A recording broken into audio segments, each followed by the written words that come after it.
हम कर रहे थे 5th चैप्टर जो कि है अकाउंटिंग इक्वेशन, और उसका बेस हम पहले वाली वीडियो में समझ चुके हैं। अगर आपने नहीं देखी तो इस लिंक पर जाके ज़रूर देखें। और अब हम उसके प्रैक्टिकल प्रॉब्लम को सॉल्व करेंगे।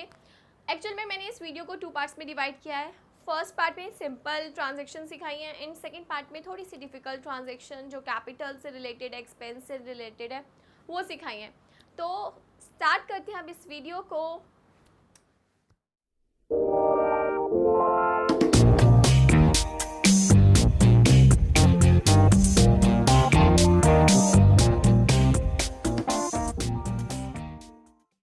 चलिए अब हम स्टार्ट करते हैं एक इलस्ट्रेशन से। ये इलस्ट्रेशन मैंने कुछ स्टार्टिंग बेस पे लिए कि बिजनेस स्टार्ट कैसे करते हैं, फिर परचेज की एंट्रीज कैसे होती है, सेल की एंट्रीज कैसे होती है, तो एक सीक्वेंस वाइज लिए ताकि आप अंडरस्टैंड कर सको। हमारा फॉर्मेट वही रहेगा, number, transactions, then assets equals to capital plus liability. Number and transaction में आपको नंबर 1 जो भी आपका ट्रांजैक्शन नंबर है, ट्रांजैक्शन में आपको उस ट्रांजैक्शन को शॉर्ट फॉर्म में करके लिखना है। उसके बाद है assets equals to capital plus liability. अब हमारी फर्स्ट ट्रांजैक्शन क्या है, Ram started business with cash ₹1 lakh. Ram जो कि ऑनर है बिजनेस का, उसने बिजनेस स्टार्ट किया है कितनी कैपिटल के साथ, 1 लाख के साथ, क्योंकि जो भी पैसा वो इन्वेस्ट करेगा हम उसे क्या कहेंगे, कैपिटल। तो उसे जो पैसा इन्वेस्ट किया वो था टोटल 1 लाख, तो हमने कैश में 1 लाख लिख दिया और कैपिटल में हमने कितना लिखा, 1 लाख। ठीक है। Second transaction, purchase goods worth ₹20,000 in cash. आप सामान खरीद रहे हैं 20,000 का कैश में। सबसे पहले गुड्स है तो स्टॉक का कॉलम बनाना पड़ेगा हमें, क्योंकि वो बिजनेस के लिए स्टॉक कहलाता है। 20,000 का 20,000 लिख देंगे। कैश में खरीद रहे हैं तो कैश माइनस हो जाएगा, यानी कि अब आपके पास कैश सिर्फ 80,000 रहा, स्टॉक 20,000 आ गया। और अगर हम कैपिटल साइड को टोटल करें 1 लाख ही है, लाइबिलिटी कुछ नहीं है। थर्ड ट्रांजेक्शन है हमारी, purchase goods worth ₹10,000 on credit. Credit पे खरीद रहे हैं हम, स्टॉक खरीद रहे हैं, स्टॉक में 10,000 आ जाएगा। क्रेडिट पे खरीद रहे हैं, कैश नहीं जा रहा, तो कैश नहीं जा रहा तो आपके क्रेडिटर बन रहे हैं जो कि आपकी लाइबिलिटी है। आप यहाँ पे क्रेडिटर का कॉलम बनाओगे और 10,000 ऐड कर दोगे। अगेन हम इसकी टोटलिंग करेंगे, 80,000, 30 के स्टॉक हो गए हमारे पास टोटल, कैपिटल में कोई चेंजेस नहीं आए और 10,000 से हमारे क्रेडिटर बढ़ गए। फोर्थ ट्रांजेक्शन है हमारी, sold goods costing ₹5,000 for 7,000 in cash. Purchase की एंट्री हम कर चुके हैं ना, अब सेल की है कि आपने 5,000 का सामान जो कि 5,000 उसकी कॉस्ट थी, कितने में बेचा, 7,000 में बेचा कैश में। सबसे पहले सामान कितने का था, 5,000 का, स्टॉक में से 5,000 लेस कर दो, यानी कि कॉस्ट को आपने माइनस कर देना है। इन टर्म्स ऑफ कैश आपके पास 7,000 आए। कितने का बेनिफिट हुआ, 2,000 का आपको प्रॉफिट हुआ। तो जो भी ऑनर है उसकी कैपिटल में हम उस प्रॉफिट को ऐड कर देंगे, अगर उसको लॉस होता तो हम माइनस कर देते। अब आप इफेक्ट देखो, 7 - 5 इफेक्ट कितने का आया, 2 का। इधर भी इफेक्ट आया 2 का।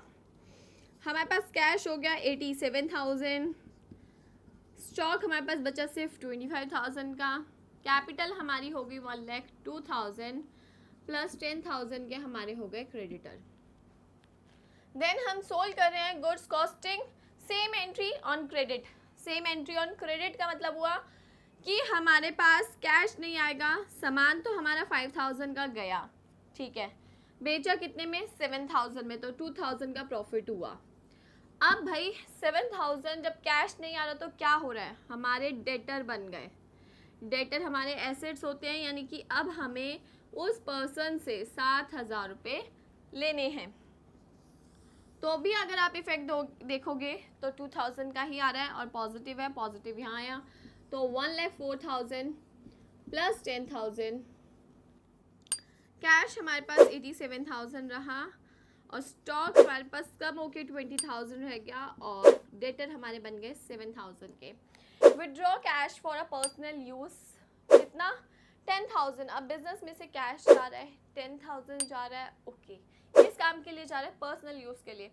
तो उससे ना तो कोई हमारा एसेट क्रिएट हो रहा, तो ये चीज़ जो भी पर्सनल यूज़ के लिए अगर कोई भी बिजनेसमैन पैसा निकालता है तो हम उसे ड्राइंग कहते हैं।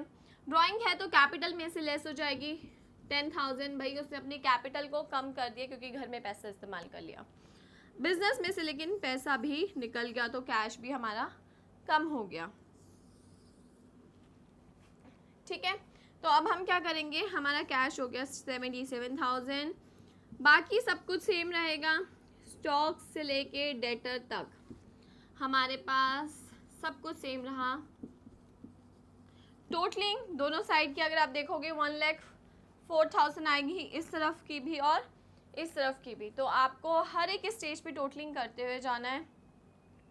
आगे एंट्री है पेड टू क्रेडिटर। जब आप क्रेडिटर को पे करोगे तो एंट्री क्या होगी, आपका कैश माइनस हो जाएगा और आपके क्रेडिटर भी कम हो जाएंगे। ठीक है, अब मैं टोटलिंग नहीं कर रही क्योंकि मैं अब आपको इसके आगे थोड़ा बोर्ड के साइज़ को देखते हुए समझाना है, तो मैं टोटलिंग नहीं कर रही हूँ। Purchase furniture 7,000 in cash. आप फर्नीचर खरीद रहे हो, आपको एक हेड नया बनाना पड़ेगा फर्नीचर का। फर्नीचर में आप ऐड कर दोगे 7,000, कैश में से माइनस कर दोगे 7,000। तो ये इस क्वेश्चन का सीक्वेंस है और इस क्वेश्चन की मतलब डिटेल में एंट्री है कि हम किस तरीके से एंट्रीज़ को करते हैं।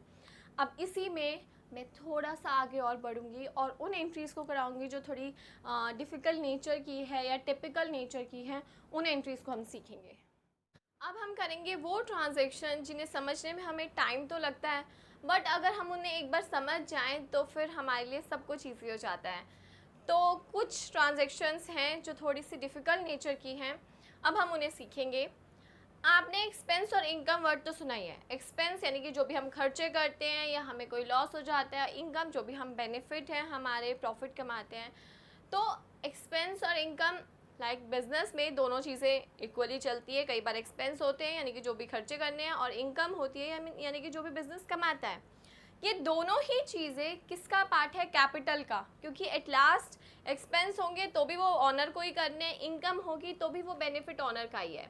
एक्सपेंस हम माइनस करते हैं कैपिटल में से, क्योंकि इसका मतलब यही होता है कि पैसा हमारे पास से जा रहा है, और इनकम जो कि हम कैपिटल में प्लस करते हैं क्योंकि इसका मतलब होता है कि हमारे पास पैसा आ रहा है।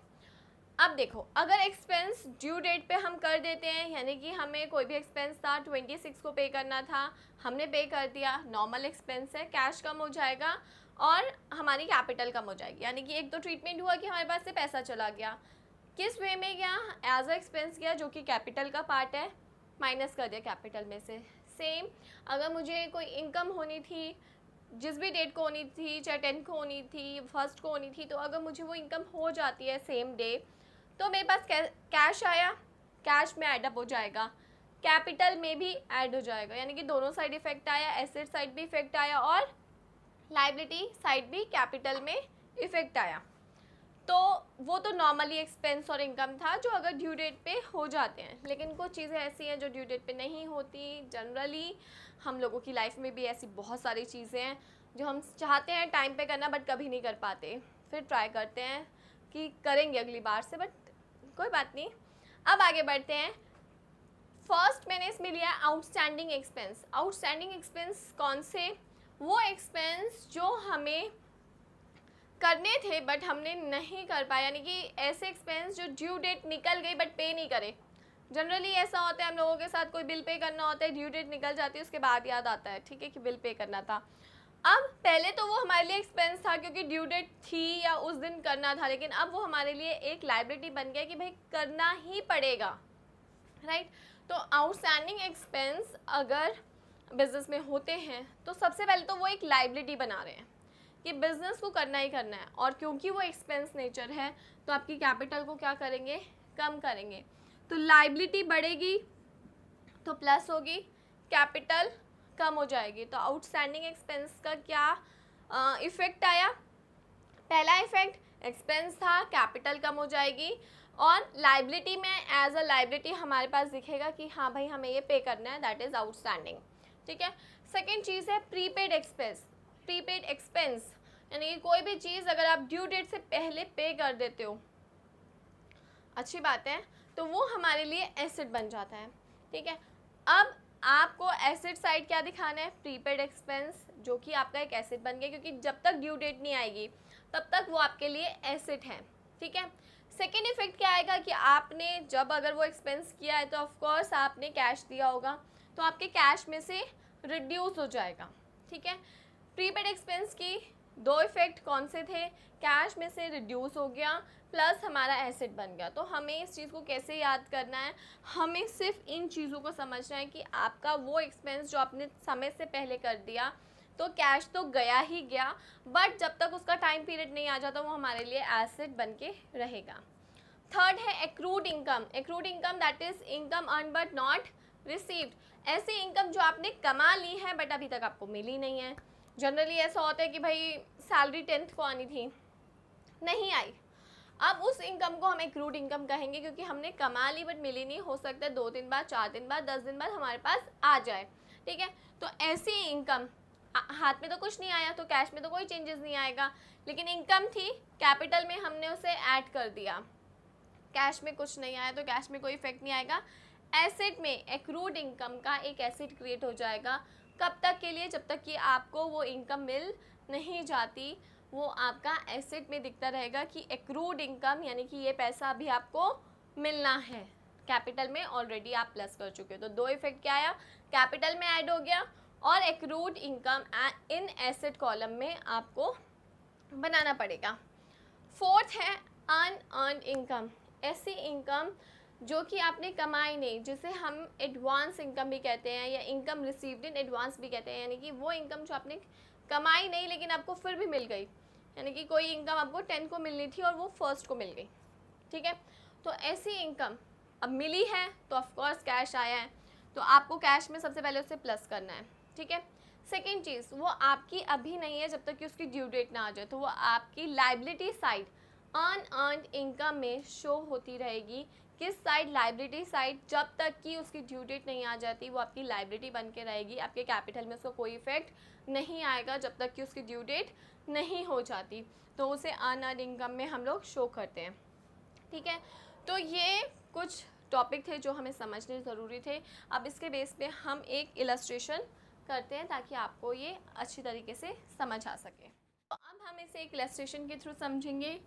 एसेट्स हम इक्वल दिखाएंगे कैपिटल प्लस लाइबिलिटी के, ठीक है, जो कि हमारी अकाउंटिंग इक्वेशन है।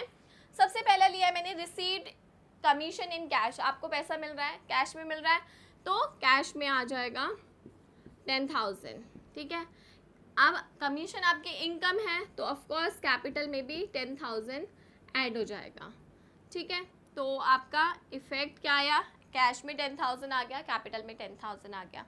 सेकेंड है रेंट पेड ₹2000, आपने नॉर्मली एक्सपेंस पे किया, जिस दिन पे करना था उस दिन पे किया, तो आपका कैश में से 2000 माइनस हो जाएगा, कैपिटल में से भी 2000 माइनस हो जाएगा। मैं टोटलिंग नहीं कर रही, मैं सिर्फ ट्रांजेक्शन को समझा रही हूँ।